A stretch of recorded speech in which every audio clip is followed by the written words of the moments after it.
Right জায়গা স্বপ্ন দেখি করতে যাবো বিয়া, বাজানো চিতা রাখছে কত শত টিয়া, কত আশা স্বপ্ন আমার। জনপ্রিয় ইউটিউবার ও কন্টেন্ট ক্রিয়েটর তৌহিদ আফ্রিদি বিয়ে করেছেন সদ্যই। সামাজিক যোগাযোগ মাধ্যমে তার বিয়ের ছবি ছড়িয়ে পড়েছে। তবে শুধু বিয়ে নয়, শুধু কাবিন হয়েছে আর বিয়ের অনুষ্ঠান পরে হবে বলে জানিয়েছেন তৌহিদ আফ্রিদি। তবে এরই মধ্যে আফ্রিদির বউ বিভ্রাটে ভক্তরা। বিয়ের ছবি দেখে ধারণা করা হয়েছিল টিকটকার রাইসাকে বিয়ে করেছেন তৌহিদ আফ্রিদি। তবে এখন জানা যাচ্ছে রাইসা নন, তার বোনকে বিয়ে করেছেন তৌহিদ। জানা গেছে আফ্রিদির সঙ্গে টিকটকার রাইসার বিয়ে হওয়ার বিষয়টি সত্য নয়।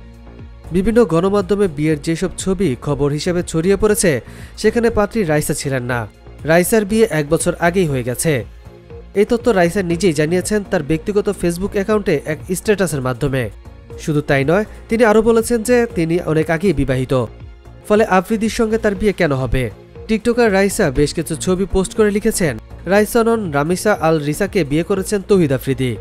রাইসা ও রামিসা যমজ বোন হওয়ায় কাছাকাছি চেহারা হওয়া সত্ত্বে সবাই রাইসাকে আফ্রিদির স্ত্রী ভেবে নিউজ করছে, কিন্তু রাইসা আফ্রিদির স্ত্রী নয়, তিনি তার শালিকা। সামাজিক যোগাযোগ মাধ্যমে রাইসা খুব পরিচিত মুখ, তাই সবাই ধরে নিয়েছিল রাইসাকেই আফ্রিদি বিয়ে করেছে। তবে পারিবারিক সূত্র নিশ্চিত করেছে যে রাইসাকে বিয়ে করেননি আফ্রিদি। আফ্রিদির সঙ্গে যার কাবিন হয়েছে তিনি রাইসার যমজ বোন রামিসা।